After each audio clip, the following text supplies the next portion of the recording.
नमस्कार दोस्तों, स्वागत है आपका अपना ऑनलाइन स्टडी चैनल पर। आज की वीडियो में हम जियोग्राफिक से रिलेटेड बहुत सारे इंपॉर्टेंट टॉपिकों को पढ़ने वाले हैं, जिसमें हमने शामिल किया है डेजर्ट, रेगिस्तान, इसके अलावा मरुस्थल, पठार और हिमनद जैसे क्षेत्र, ग्लेशियर्स जैसे क्षेत्र को हमने आज की वीडियो में शामिल किया है, जो कि बहुत इंपॉर्टेंट है। और यहाँ से 2 या 3 नंबर के प्रश्न पूछ लिए जाते हैं, जो कि डायरेक्टली आपको वीडियो से जो है फंस जाएंगे। तो चलिए शुरू करते हैं। स्टार्टिंग में आपको प्रश्न जो है थोड़ा सा इजी दिखेंगे, तो आप ओवर कॉन्फिडेंस मत होइएगा कि इतने इजी प्रश्न नहीं पूछता है। थोड़ा डीपली तक जाइएगा तो आपको जो है लेवल के प्रश्न देखने को मिलेंगे। पहला प्रश्न है, भारत का सबसे बड़ा मरुस्थल कौन सा है? तो यहाँ पर दोस्तों थार मरुस्थल जो है सबसे बड़ा मरुस्थल है, जिसे ग्रेट इंडियन डेजर्ट भी कहा जाता है, जो कि राजस्थान में फैला हुआ है और इसका विस्तार जो है पाकिस्तान तक भी जाता है। तो यह इसका सही उत्तर हो जाएगा। दूसरा प्रश्न है, थार मरुस्थल मुख्यतः भारत किस राज्य में स्थित है? तो इसको हमने देखा कि राजस्थान में स्थित है। विश्व का सबसे बड़ा गर्म मरुस्थल कौन सा है? सहारा मरुस्थल जो है उत्तरी अफ्रीका में फैला हुआ है और यह लगभग 9.2 मिलियन स्क्वायर किलोमीटर तक क्षेत्र फैला हुआ है, जो कि भारत का सबसे हॉट डिजर्ट है, मतलब विश्व का सबसे हॉट डेजर्ट है। तो यहाँ पर सही उत्तर हो जाएगा सहारा मरुस्थल। यह किस महाद्वीप में स्थित है? तो अभी हमने देखा दोस्तों, यह अफ्रीका महाद्वीप में स्थित है, जिसमें अल्जीरिया, माली, चाड, लीबिया जैसे देश इसके अंतर्गत आते हैं। तो यहाँ पर सही उत्तर हो जाएगा यहाँ पर अफ्रीका। गोबी मरुस्थल किस देश में स्थित है? तो मंगोलिया और चीन के बीच में है दोस्तों गोबी मरुस्थल स्थित है, जो कि यहाँ पर इसका सही उत्तर हो जाएगा। अभी आपने देखा इसको, गोबी मरुस्थल के बारे में। मंगोलिया और चीन जैसे देशों को जोड़ता है, दक्षिणी मंगोलिया और उत्तरी चीन में यह फैला हुआ है। अंटार्कटिका को किस प्रकार का मरुस्थल माना जाता है? तो यह पोलर डेजर्ट के रूप में इसको जाना जाता है। अंटार्कटिका में बहुत बर्फ फैली हुई है, जिसे यहाँ वर्षा जो है बहुत कम होती है, इसलिए इसे शुष्क ध्रुवीय मरुस्थल के नाम से जाना जाता है, यानी पोलर डेजर्ट, ध्रुवीय मरुस्थल के नाम से इसको जाना जाता है। विश्व का सबसे शुष्क मरुस्थल कौन सा है?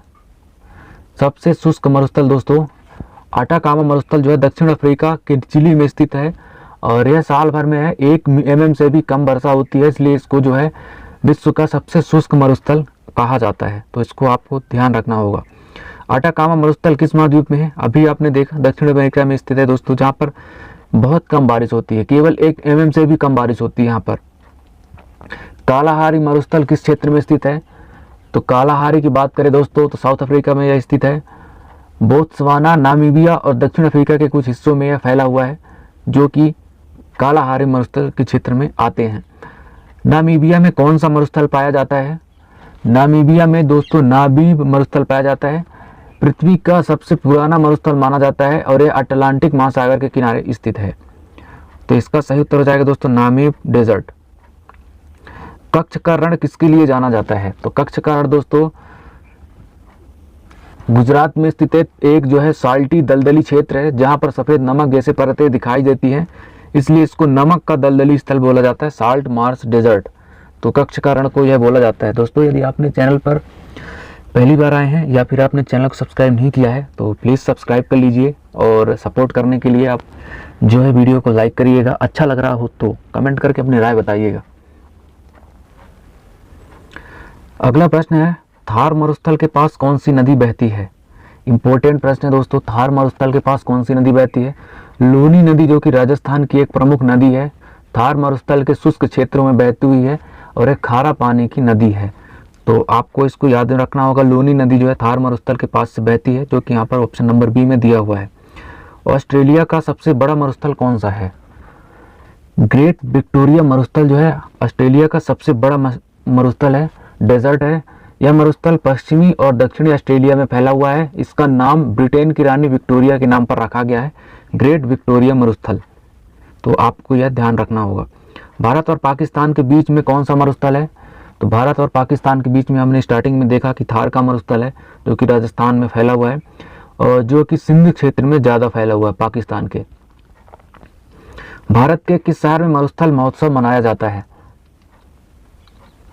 जैसलमेर में हर साल फरवरी में जो है डेजर्ट फेस्टिवल आयोजित किया जाता है, जिसमें से लोक, सांस्कृतिक और ऊंट प्रतियोगिताएं इसके अंतर्गत देखी जाती हैं। तो जैसलमेर में बनाया जाता है दोस्तों थार मरुस्थल महोत्सव, जो कि यहाँ पर सही उत्तर हो जाएगा, ऑप्शन बी में दिया गया है। विश्व का सबसे ठंडा मरुस्थल कौन सा है? अंटार्कटिका मरुस्थल जो है दोस्तों विश्व का सबसे ठंडा मरुस्थल है। क्योंकि वहाँ पर दोस्तों बर्फ़ जैसे मोटी परतें जमी हुई होती है। इसका टेम्परेचर जो है -80 डिग्री मतलब -80 डिग्री सेल्सियस तक जा सकता है, परंतु यहाँ पर वर्षा नहीं होती है। तो यहाँ पर सबसे ज़्यादा ठंडा मरुस्थल है ये अंटार्कटिका मरुस्थल। मरुस्थल बनने का मुख्य कारण क्या है? मरुस्थल कैसे बनते हैं? जब किसी क्षेत्र में कम आर्द्रता और वर्षा के कारण यहाँ पर जो है मरुस्थल बनते हैं। जब किसी क्षेत्र में लंबे समय तक वर्षा नहीं होती है और नमी भी नहीं होती है तो वहाँ पर मरुस्थल बनने लगते हैं। किसी क्षेत्र में यदि बात करें तो लो ह्यूमिडिटी हो और कम रेनफॉल हो तो उसके कारण से वहाँ पर जो है मरुस्थल बनना स्टार्ट हो जाते हैं और इसी प्रकार से जो है मरुस्थल बनते हैं। निम्न में से भारत का एक ठंडा मरुस्थल कौन सा है? तो भारत का ठंडा मरुस्थल कौन सा है दोस्तों? लद्दाख क्षेत्र वाला मरुस्थल जो है भारत का अत्यधिक ठंडा और कम वर्षा के कारण यह है सबसे ठंडा मरुस्थल है भारत का। किस मरुस्थल को रेन शैडो मरुस्थल कहा गया है? आटाकामा मरुस्थल को जो है रेन शैडो डेजर्ट कहा गया है। एंडीज पर्वत की यह वर्षा छाया के कारण जो है आटाकामा मरुस्थल में वर्षा नहीं होती है, इसलिए इसे रेन शैडो डेजर्ट कहा जाता है।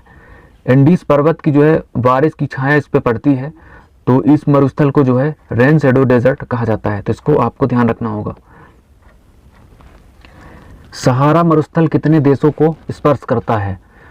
तो सहारा जो है दोस्तों 11 देशों को जो है टच करता है, जिसमें से मरुस्थल अल्जीरिया, मिस्र, लीबिया, माली, मेरिटानिया, मोरक्को, नाइजर, सूडान, चाड, ट्यूनीसिया और पश्चिमी सहारा देश जैसे 11 देशों को स्पर्श करता है। तो आपको ये याद रखना होगा कि सहारा मरुस्थल जो है 11 देशों को जो है स्पर्श करके बनता है।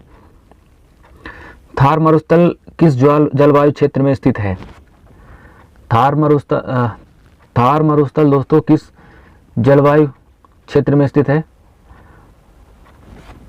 तो यह है दोस्तों उष्णकटिबंधीय अर्धशुष्क क्षेत्र में स्थित है।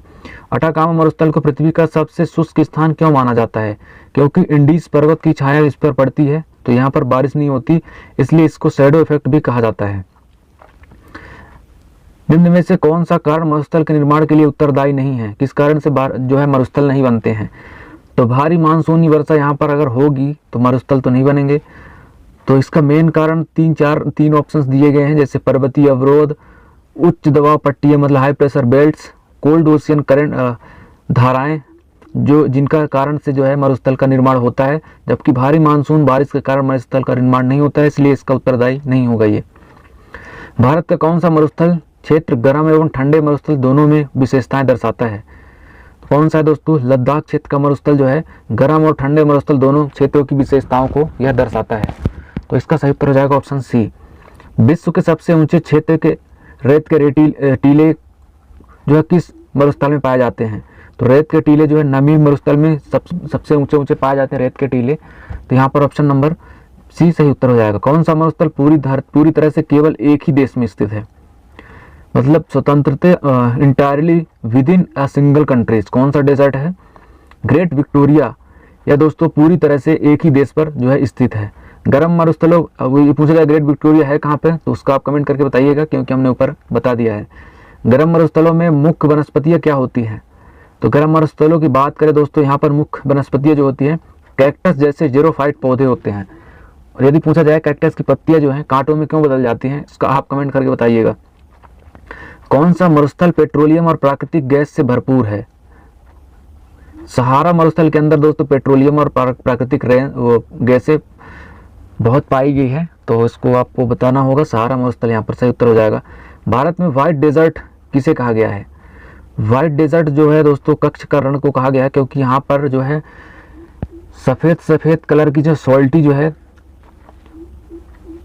चादर बिछी हुई होती है, जिसके कारण इसको जो है व्हाइट डेजर्ट कहा गया है। कौन सा मरुस्थल दिन और रात में अत्यधिक तापमान अंतर होता है? कौन से मरुस्थल में जो है दिन और रात के तापमान में बहुत ज़्यादा डिफरेंस होता है? तो गोबी के मरुस्थल में दोस्तों दिन और रात के टेम्परेचर में बहुत ज़्यादा डिफरेंस होता है, तो इसको आपको ध्यान रखना होगा। ग्लेशियर से रिलेटेड अब प्रश्न देखते हैं। ग्लेशियर क्या होते हैं?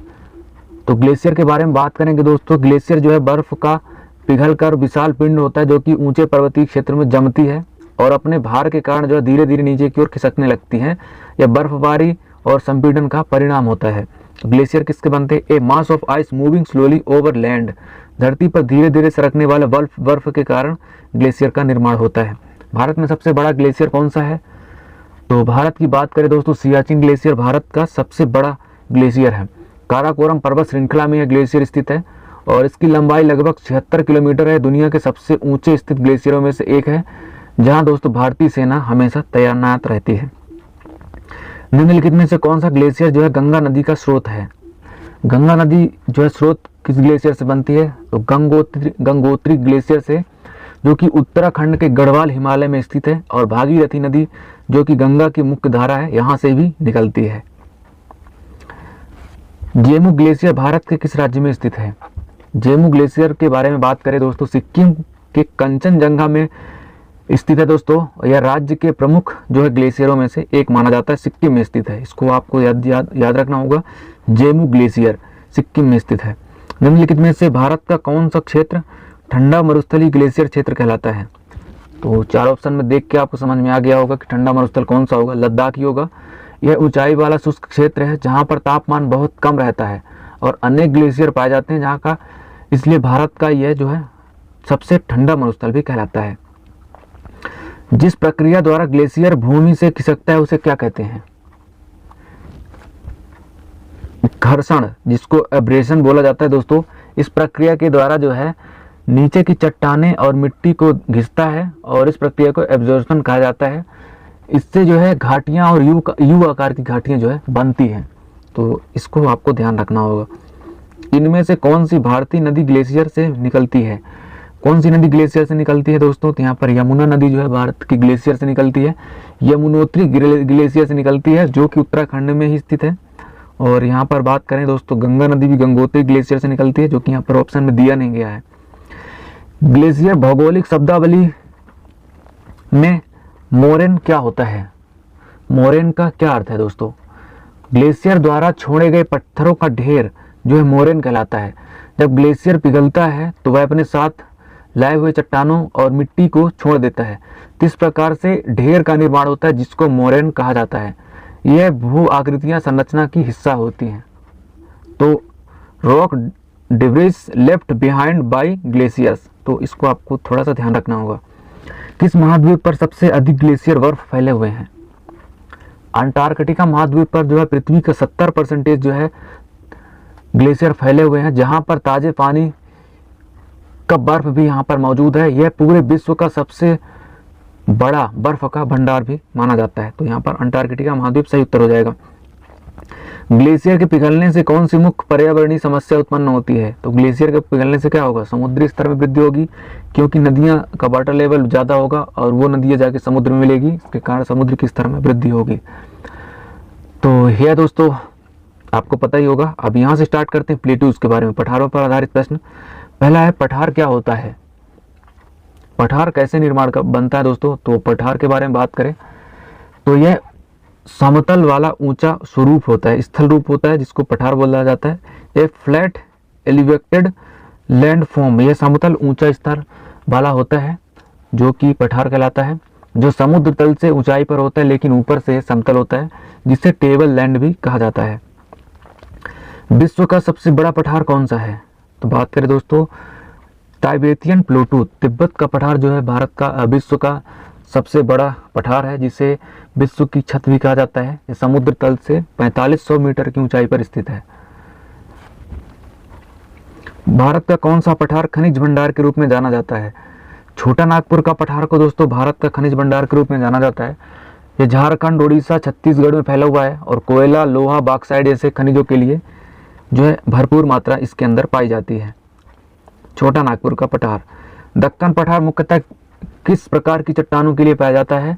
तो दक्कन के पठार के बारे में बात करें दोस्तों तो बेसाल्ट चट्टानें इसमें पाई जाती हैं।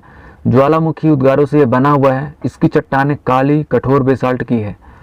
तो यहाँ पर ऑप्शन बी बेसाल्ट से उत्तर हो जाएगा। निम्नलिखित में से कौन सी भारतीय नदी पठारी क्षेत्र में दरार घाटी रिफ्ट वैली से होकर बहती है? कौन सी नदी है जो कि रिफ्ट वैली से होकर बहती है? तो गोदावरी नदी दोस्तों बहती है। सॉरी, यहाँ पर सही उत्तर हो जाएगा नर्मदा नदी जो है रिफ्ट वैली से बहती है जो कि दो पहाड़ियों के बीच के दरार के रूप में बनी हुई आकृति के बीच में यह बहती है नर्मदा नदी, जो यहाँ पर सही उत्तर हो जाएगा। भारत में कौन सा पठार इंडो गंगा मैदान के दक्षिण में स्थित है? कौन सा पठार जो है इंडो गंगा मैदान के दक्षिण में स्थित है? तो प्रायद्वीपीय पठार दोस्तों भारत का दक्षिणी पठार, जिसे प्रायद्वीपीय पठार के नाम से जाना जाता है, यह बिंद और सतपुड़ा पर्वतों से घिरा हुआ है। तो यह भारत के इंडो गंगा मैदान के नाम से भी जाना जाता है। भारत में कौन सा पठार जो है कॉफी की खेती के लिए अधिक जाना जाता है? तो कॉफी की खेती के लिए दोस्तों कर्नाटक का पठार जाना जाता है। यह पठार जो है कुर्ग और चिकमंगलूर जैसे क्षेत्रों में फैला हुआ है। तो यहाँ पर इसको आपको ध्यान रखना होगा, कर्नाटक का पठार जो कि कॉफी उत्पादन के लिए जाना जाता है। निम्नलिखित में से कौन सा पठार ज्वालामुखी क्रिया के कारण बनता है? तो कौन सा पठार ज्वालामुखी क्रिया के कारण बनता है, बना है जो है? तो दक्कन का पठार बना है दोस्तों प्राचीन ज्वालामुखी विस्फोटों से, और एक विशाल लावा पठार है ये। पश्चिमी और पूर्वी घाटों के बीच कौन सा पठार स्थित है? तो पश्चिमी और पूर्वी घाटों के बीच जो है दक्कन का पठार स्थित है, जो कि भारत के दक्षिणी भाग में फैला हुआ है, जो कि इन दो पर्वतमालाओं के बीच में स्थित है। तो आपको इसको याद रखना होगा। भारत का कौन सा पठार उत्तर पूर्व पर्वतीय क्षेत्र का हिस्सा है?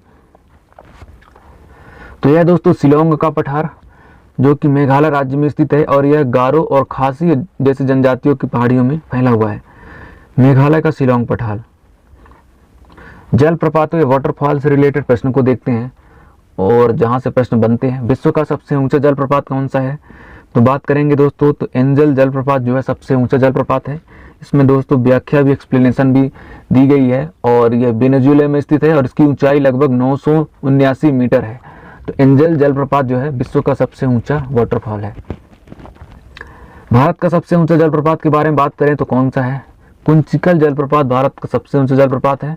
कर्नाटक के शिमोगा जिले में स्थित जलप्रपात है, वराही नदी पर बना हुआ है, जिसकी ऊंचाई 455 मीटर है। कुंचिकल जलप्रपात आपको ध्यान रखना होगा। नियाग्रा फॉल्स के बारे में बात करें तो यह किस नदी पर स्थित है? यह अमेरिका और कनाडा की सीमा पर स्थित है, और यह दोस्तों नियाग्रा नदी पर स्थित है, जो कि यहाँ पर सही उत्तर हो जाएगा। ऑप्शन नंबर सी में दिया गया है, नियाग्रा फॉल। जोंग जलप्रपात भारत के किस राज्य में स्थित है? तो जोंग जलप्रपात दोस्तों भारत की कर्नाटक राज्य में स्थित है, जो कि शरावती नदी पर बना हुआ है। कर्नाटक का एक सुंदर और ऊंचा जलप्रपात है ये। नौकालिकाई जलप्रपात भारत के सबसे ऊंचे प्लंज जलप्रपातों में से एक है। यह कहाँ स्थित है? तो नौकालिकाई दोस्तों जो बात करें दोस्तों मेघालय में स्थित है। यह भारत का सबसे ऊंचा जो है प्लंग यानी गहराई में गिरने वाला जलप्रपात है, जो कि चेरापूंजी के पास में स्थित है, मेघालय में स्थित है। आपको इसको याद रखना होगा। निम्न में से कौन सा जलप्रपात सुवर्ण रेखा नदी पर स्थित है? तो यह दोस्तों हुंडरू जलप्रपात जो है सुवर्ण रेखा नदी पर स्थित है, झारखंड के रांची जिले में स्थित है, और प्रसिद्ध पर्यटन स्थल भी यहाँ पर स्थित है। दूधसागर जलप्रपात भारत के कहाँ पर स्थित है, कौन से राज्य में? तो भारत के गोवा में स्थित है दूधसागर जलप्रपात, और यह मांडोवी नदी पर बना हुआ है, और आकर्षक झरना जो है इसके चारों स्तरों में गिरता है। मांडोवी नदी पर बना हुआ है गोवा पर। किस जलप्रपात को भारत का नियाग्रा कहा जाता है? तो भारत का नियाग्रा दोस्तों होगेनकल जलप्रपात को बोला जाता है भारत का नियाग्रा। तमिलनाडु के धर्मपुरी जिले में स्थित है यह जलप्रपात, चट्टानों के बीच गिरता है और नियाग्रा से मिलता जुलता लगता है, इसलिए नियाग्रा जलप्रपात इसको कहा गया है, होगेनकल जलप्रपात को। निम्न में से कौन सा जलप्रपात नर्मदा नदी पर बना हुआ है?